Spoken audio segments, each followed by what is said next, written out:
नमस्ते जी, welcome back to my channel. कैसे हो आप सब। तो इस वीडियो में हम डिस्कस करेंगे इग्नू MEG14 से एक इम्पॉर्टेंट नॉवल जो कि है तमस, जिसे लिखा है भीषम साहनी ने। एंड ये नॉवल आपकी पब्लिश हुई थी 1974 में।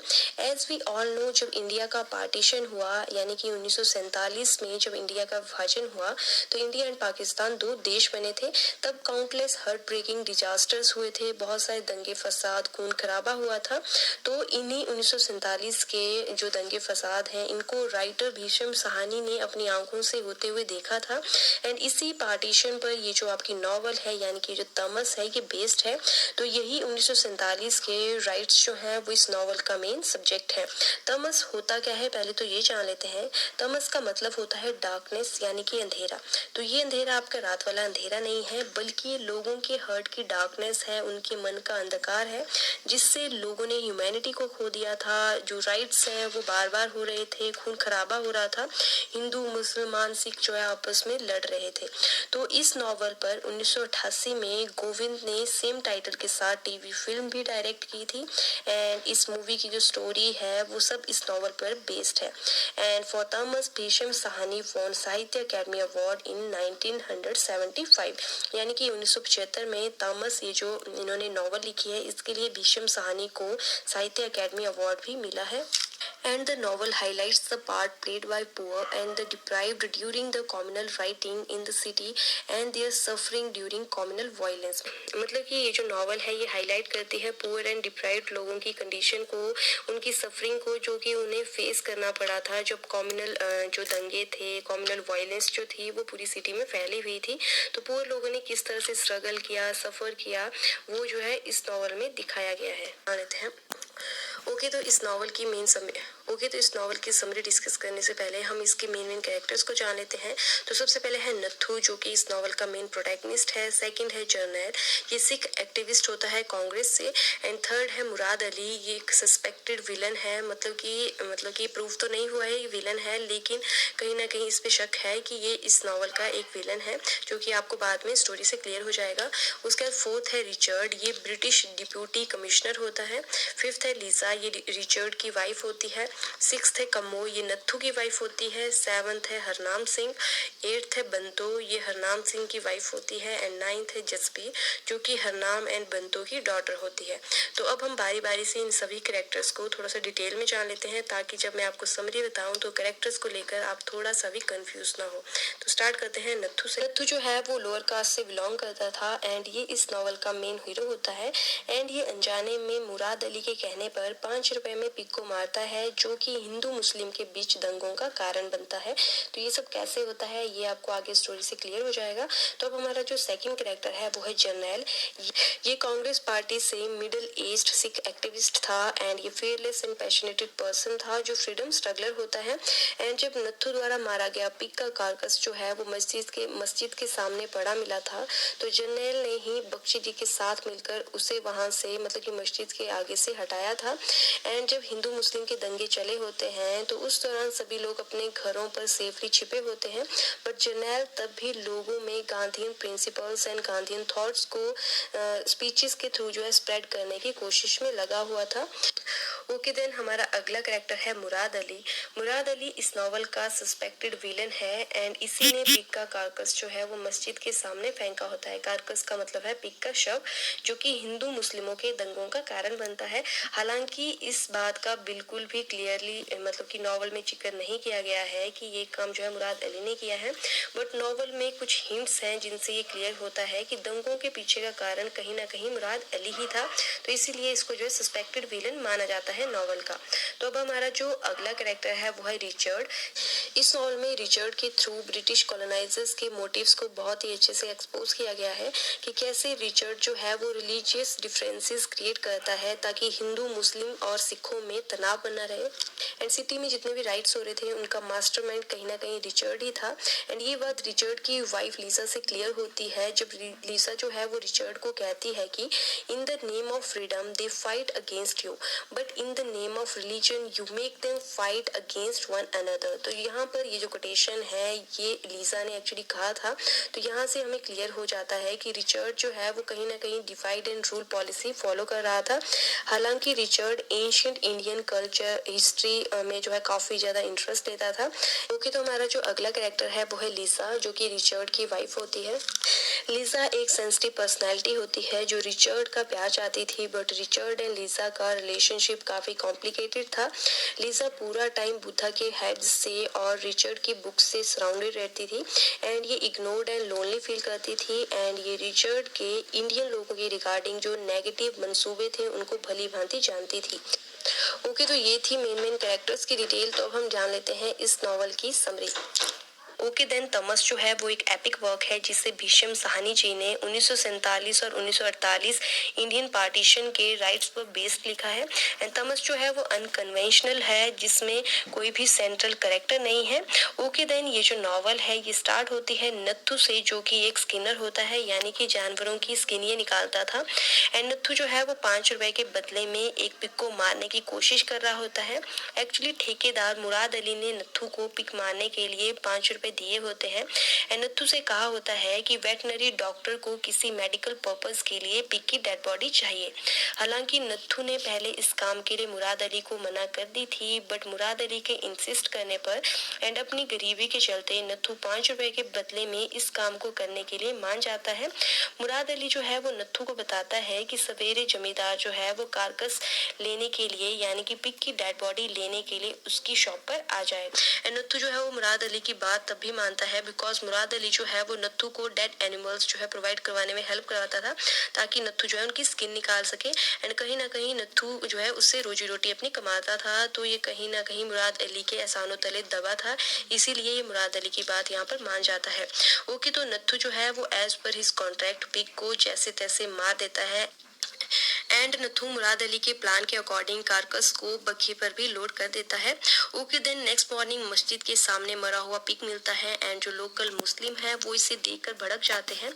हालांकि बख्शी जी एंड जर्नैल साथ में पिग को मस्जिद के सामने से हटाते हैं एंड उसे पब्लिक से हाइड करते हैं, बट ये न्यूज जो है वो कुछ ही पलों में स्प्रेड हो जाती है एंड जो मुसलमान है अब वो रिटेलिएट करने के लिए बदले में गायों को मारना शुरू कर देते हैं एंड हिंदू भी इस पर भड़क जाते हैं एंड इस तरह से शहर में दंगे फसाद खून खराबा शुरू हो जाता है एंड हिंदू मुस्लिम एक दूसरे से घृणा करने लग जाते हैं एंड वायलेंस ही वायलेंस जो है चारों तरफ फैल जाती है एंड हिंदू एंड मुस्लिम दो तरह के हो गए होते हैं, एक वो जो शांति चाहते थे एंड दूसरे वो जो वॉर चाहते थे।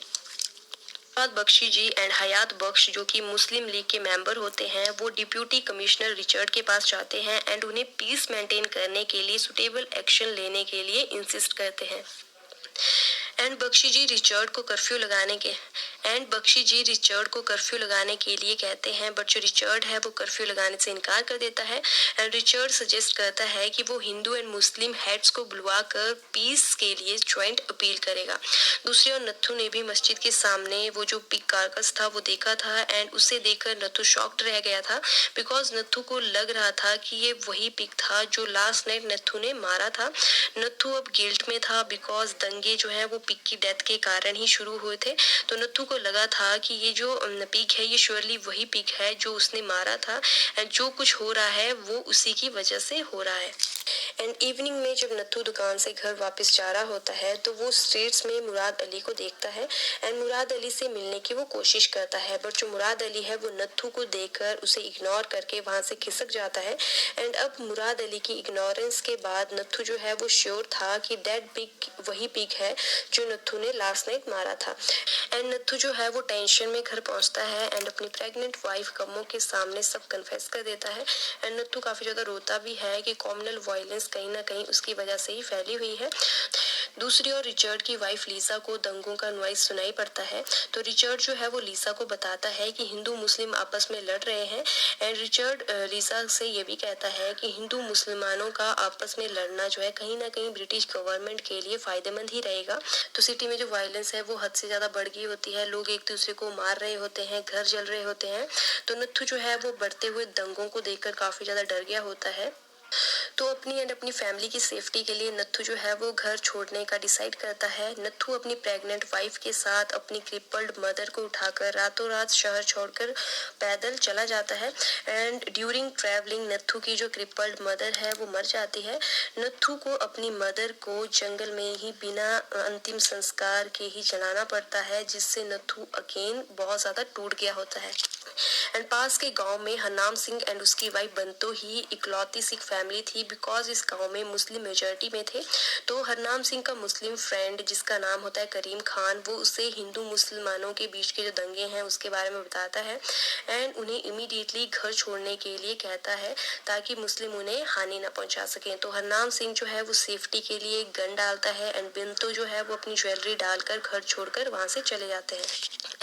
एंड हरनाम एंड बंतो जो है वो अपनी डॉटर जसवीर के घर जाने का डिसाइड करते हैं, जो कि सिख विलेज में था। तो ये दोनों जो है पूरी रात जो है पैदल ट्रैवल करते हैं एंड नेक्स्ट डे ये एक विलेज में पहुंचकर जो है शेल्टर के लिए दरवाजे पर नॉक करते हैं। एंड ये घर भी किसी मुस्लिम फैमिली का ही होता है। इनफैक्ट ये जो घर था ये हरनाम के फ्रेंड एहसान अली का ही होता है। तो हरनाम एंड बंतो जो है वो पूरा दिन एहसान अली के घर पर छिपकर रहते हैं, बट नाइट में पता नहीं कहां से एहसान अली के बेटे को पता चल जाता है कि सिख फैमिली जो है उनके घर पर छिपी हुई है। तो एहसान अली का बेटा जो है वो हरनाम एंड बंतो को मारने के लिए घर आता है, बट समहाउ ये दोनों वहां से बचकर निकल जाते हैं। And next morning Harnam Singh and Banto को नत्थू एंड उसकी प्रेग्नेंट वाइफ जंगल में मिलते हैं। तो वहाँ ये जो है चारों एक साथ फिर गुरुद्वारा जाते हैं, जहाँ पर बहुत से सिखों ने शेल्टर लिया होता है एंड यहीं पर हरनाम और बंतो को उनकी बेटी जसबीर भी मिलती है। एंड गुरुद्वारा में तेजा सिंह जो कि मुस्लिम काउंसिल का लीडर था, वो सभी सिखों को इन्फॉर्म करता है कि मुस्लिम जो है वो हथियार कलेक्ट कर रहे हैं एंड उन्हें भी सेम करना चाहिए। एंड इसी दिन रात में जूनियर ग्रंथी जो है वो गुरुद्वारा आता है एंड ये तेजा सिंह को बताता है कि मुस्लिम जो है वो युद्ध विराम के लिए 2 लाख रुपए की मांग कर रहे हैं। तो तेजा सिंह को ये जो अमाउंट है काफी ज्यादा लगता है एंड तेजा सिंह जो है वो नत्थू एंड ग्रंथी को बार्गेनिंग करने के लिए भेजता है। एंड जब नत्थू एंड ग्रंथी जो है वो मुस्लिम भीड़ के पास बार्गेनिंग करने जा रहे होते हैं, तो तेजा और अदर काउंसिल मेंबर जो है वो गुरुद्वारे की छत पर से उन्हें देख रहे होते हैं। लेकिन अचानक से मुस्लिम भड़क जाते हैं एंड नत्थू एंड ग्रंथी पर अटैक कर देते हैं एंड ये देखकर सिख भी फाइट करने के लिए गुरुद्वारे से बाहर दौड़ते हैं। एंड गुरुद्वारा में जसवीर जो है वो सभी सिख वुमेन को लीड करती है एंड ये सभी जो है कुएं में कूदकर जो है सुसाइड कर देती हैं। इवन कुछ औरतें तो अपने बच्चों के साथ होती हैं, तो अपने बच्चों के साथ ही वो कुएं में कूदकर जो है सुसाइड कर देती हैं एंड कुआं जो है वो लाशों से भर जाता है। एट लास्ट रिचर्ड जो है वो 4 डेज की कंटिन्यू वायलेंस के बाद कर्फ्यू लगाता है एंड सिचुएशन को कंट्रोल करता है। लगभग 18 घंटे के कर्फ्यू के बाद सिचुएशन शांत होती है एंड रिचर्ड जो है वो अमन कमेटी का गठन करता है ताकि वो जगह जगह शांति का मैसेज फैला सके एंड बख्शी जी और हयात बख्श को इस कमेटी का जो है वाइस प्रेसिडेंट बनाया जाता है। लेकिन यहाँ पर आयरनी तो ये थी कि हयात बख्श जिसने नत्थू को पिग मारने के लिए कहा था, वो भी इस अमन कमेटी के साथ शांति के और कम्युनल यूनिटी के स्लोगन्स बोल रहा होता है। तो ये यहाँ पर बहुत ही बड़ी आयरनी थी। एंड दूसरी ओर हरनाम सिंह, बंतो एंड जो कम्मो है वो रिफ्यूजी कैंप्स में होते हैं। कम्मो के कहने पर हरनाम सिंह जो है वो गवर्नमेंट एम्प्लॉय से नत्थू को ढूंढने की रिक्वेस्ट करते हैं, जिसे मुस्लिम के साथ जो है नेगोशिएट करने के लिए भेजा गया था। तो फिर गवर्नमेंट एम्प्लॉय जो है वो इन्हें हॉस्पिटल टेंट में ले जाते हैं एंड कम्मो जो है वो हॉस्पिटल टेंट में डेड बॉडीज में नत्थू की डेड बॉडी आइडेंटिफाई कर लेती है एंड नत्थू को मरा देखकर कम्मो जो है वो शॉक रह जाती है एंड जोर जोर से रोने लगती है एंड रोते रोते कम्मो बेहोश हो जाती है एंड इमीडिएटली कम्मो को जो है लेबर पेन भी शुरू हो जाता है एंड उसे हॉस्पिटल में ले जाया जाता है। एंड हरनाम सिंह एंड बंतो को टेंट के बाहर बैठकर न्यू बॉर्न बेबी के रोने की आवाजों के साथ अल्लाहू अकबर, हर हर महादेव के स्लोगन्स भी कुछ दूरी से सुनाई पड़ रहे थे। ओके, तो यही थी तमस नॉवल की समरी। तो अब हम नेक्स्ट जान लेते हैं इस नॉवल के मेन थीम्स।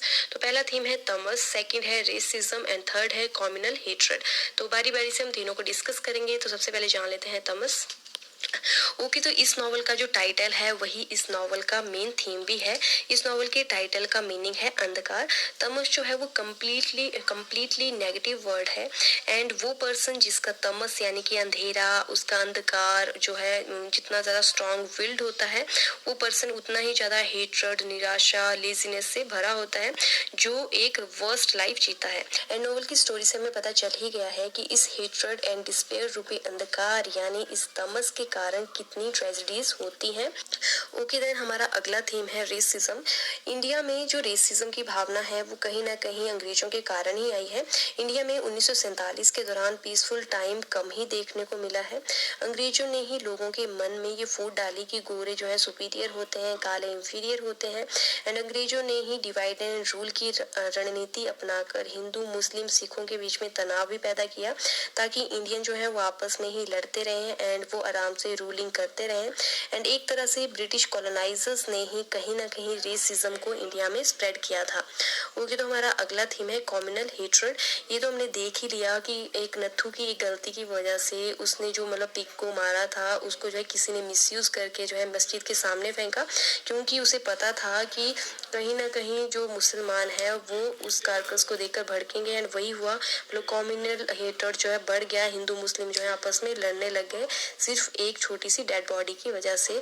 तो हम देख सकते हैं कि इंडिया में कम्युनल हेट्रेड कितना ज़्यादा है। मतलब छोटी छोटी बातों पे जो है इंडियन और जो मुसलमान है वो कई बार भड़क जाते हैं, जिसके परिणाम जो है वो काफ़ी ज़्यादा भयानक होते हैं। तो यही था थॉमस नॉवल के बारे में। आई होप आप लोगों के लिए वीडियो हेल्पफुल रहेगी। एंड अगर आपको वीडियो थोड़ी सी भी हेल्पफुल लगी है तो प्लीज़ वीडियो को लाइक करना, शेयर करना एंड मेरे चैनल को सब्सक्राइब करना। ओके देन, मिलते हैं हमारे नेक्स्ट वीडियो में। Till then take care, bye bye.